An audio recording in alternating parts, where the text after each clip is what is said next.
পশ্চিমবঙ্গ নিশ্চয়ই।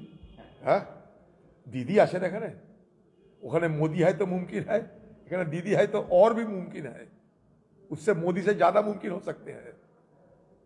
এখানে এটাই হবে, চুরি করো লুট করো খাও, আবার তারপর জ্ঞান শুনতে হবে আমাদেরকে কি নাকি মায়ের মাংস খাবে যদি চুরি করে থাকে।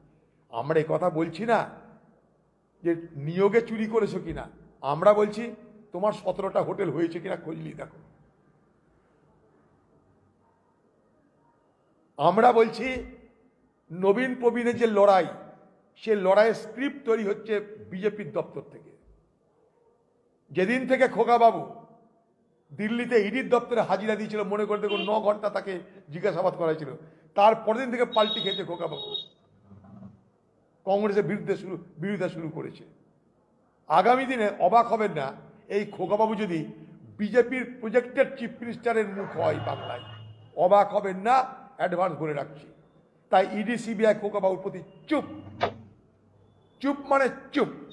নবীন প্রবীণের যে লড়াইয়ের গল্প দেখছেন আপনারা, এটা বিজেপির তৈরি স্ক্রিপ্ট অনুযায়ী বাংলায় চলছে। নমস্কার প্রিয় দর্শক, আপনারা দেখছেন দ্য কেবি নিউজ প্লাস। আপনাদের সঙ্গে কথা বলছি আদিত্য। বিস্ফোরক অধীর রঞ্জন চৌধুরী, বহরমপুরের কংগ্রেস সাংসদ এবং লোকসভায় কংগ্রেসের দলনেতা অধীর রঞ্জন চৌধুরী ফের বিস্ফোরক তৃণমূল কংগ্রেসের বিরুদ্ধে।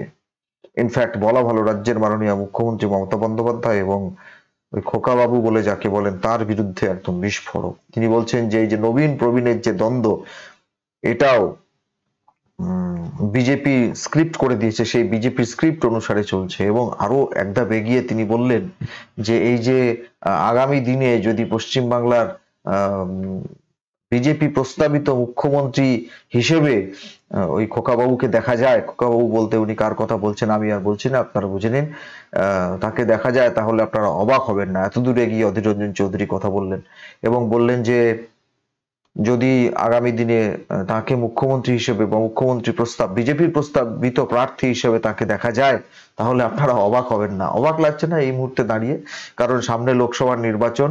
INDIA ইন্ডি জোট যেটাকে বলা হচ্ছে বিজেপির তরফ থেকে, যে বিজেপির বিরুদ্ধে কংগ্রেসের নেতৃত্বে বাদবাকি সমস্ত দলগুলো, বিজেপি বিরোধী দলগুলো এক জায়গায় হয়ে ইন্ডি জোট গঠিত হয়েছে, সেই জোটের সবচেয়ে গুরুত্বপূর্ণ সদস্য এবং সেই জোটের প্রমুখ একজন নেতাই বলা যায়, কারণ তিনি লোকসভায় কংগ্রেসের দলনেতা, সেই অধীর রঞ্জন চৌধুরী আবার আক্রমণ করছেন তৃণমূল এবং বিজেপিকে এক সূত্রে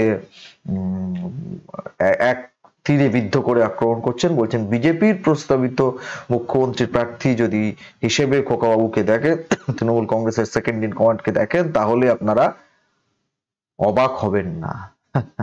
নতুন বছরে বেশ ভালো লাগছে এই ধরনের রাজনৈতিক চর্চা। অধীর রঞ্জন চৌধুরী বরাবর এরকম বলেন, বিস্ফোরক বলেন, কিন্তু মাঝে মাঝে তাকেও হাইকমান্ডের চাপে পড়ে অবস্থান পরিবর্তন করতে হয়। এক্ষেত্রে কি হবে আমরা জানি না, তবে এটাই তিনি বারবার বলার চেষ্টা করছেন যে এই যে নবীন প্রবীণের যে একটা দ্বন্দ্ব, অর্থাৎ ক্ষমতার রাশ কার হাতে থাকবে তৃণমূল কংগ্রেসের অভ্যন্তরে, এটা নিয়ে যে একটা দ্বন্দ্ব চলছে, যে দ্বন্দ্বে কুণাল ঘোষ কখনো কখনো তিনি তো আবার কালকে বললেন যে আমরা মাঝখানে ঢুকছি বলেই গন্ডগোল হচ্ছে, না হলে সব ঠিক আছে। মিটিং হয়েছে, অভিষেক বন্দ্যোপাধ্যায় এবং মমতা বন্দ্যোপাধ্যায়ের সভা হয়েছে হয়তো, এবং একে অপরের বিরুদ্ধে মানে আমরা বলতে চাইছি তৃণমূল কংগ্রেসের অন্যান্য নেতৃত্বের পর্যায়ে রয়েছেন যারা, তাদের মধ্যে একে অপরের বিভিন্ন কথা কাটাকাটি আমরা বিভিন্ন সময় দেখতে পাচ্ছি, এটা একটা প্রসঙ্গ। আর তার বাইরে কি অধীর রঞ্জন চৌধুরী আরেকটা আবার কথা বললেন যে ওই কে নাকি বলেছেন যে যদি চাকরি চুরি করে টাকা চাকরি বিক্রি করা হয় তাহলে সেটা নাকি মায়ের মাংস খাবার সমান। সেটাকেও অ্যাটাক করে অধীর রঞ্জন চৌধুরী বললেন যে মায়ের মাংস খাওয়া হয় কিনা জানি না, তবে চাকরি বিক্রি করে দুর্নীতি করেছে কিনা এটা তো জলের মতো স্পষ্ট, এবং কার নাকি 17টা হোটেল, তারপরে আরো কি কি সব কথা উনি যেভাবে বলে থাকেন স্বভাব সিদ্ধ ভঙ্গিমায়।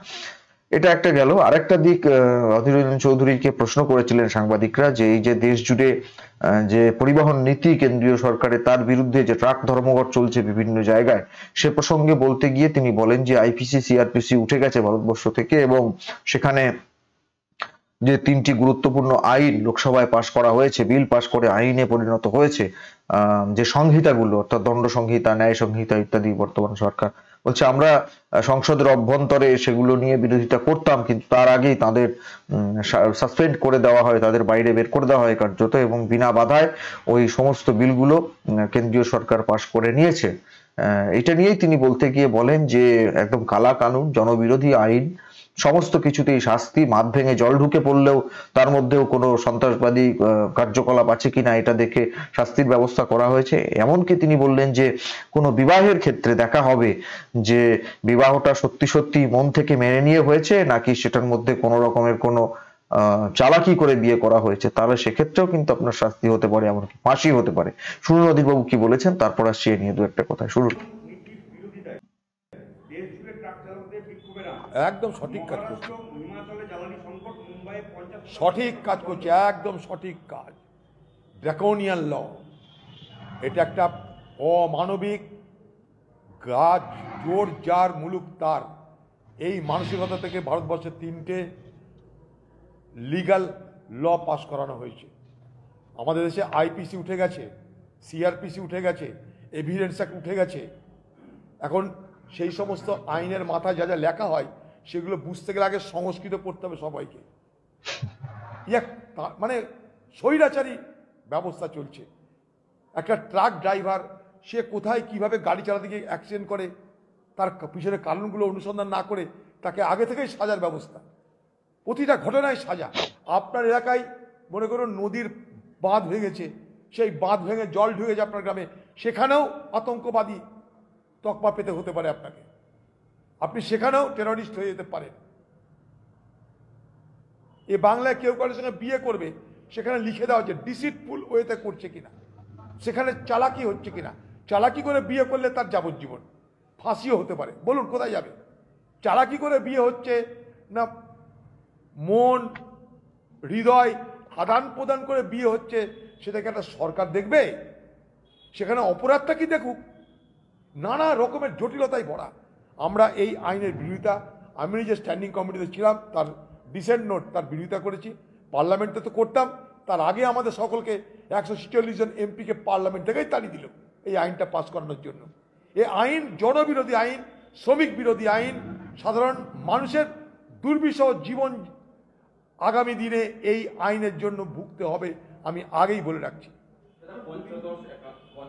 দুটো গুরুত্বপূর্ণ বিষয়ে বক্তব্য রেখেছেন অধীর রঞ্জন চৌধুরী, আপনাদের দুটোই শোনালাম। আপনারা আপনাদের মূল্যবান মতামত জানাবেন, বিশেষত ওই দুটো পয়েন্টে। এক হচ্ছে যে বিজেপির প্রস্তাবিত মুখ্যমন্ত্রী মুখ হবেন খোকাবাবু। অধীর রঞ্জন চৌধুরী অনেকটা অ্যাডভান্স বললেন আজকে, এরকম বলেন প্রায়, আজকে আরো জোর দিয়ে বললেন, ব্যাখ্যা দিয়ে বললেন। আর 2 নম্বর কথা হচ্ছে বিয়ে করলেও আপনার ফাঁসি, যাবজ্জীবন, এইসব আছে নাকি ওই আইনে? আমি জানি না।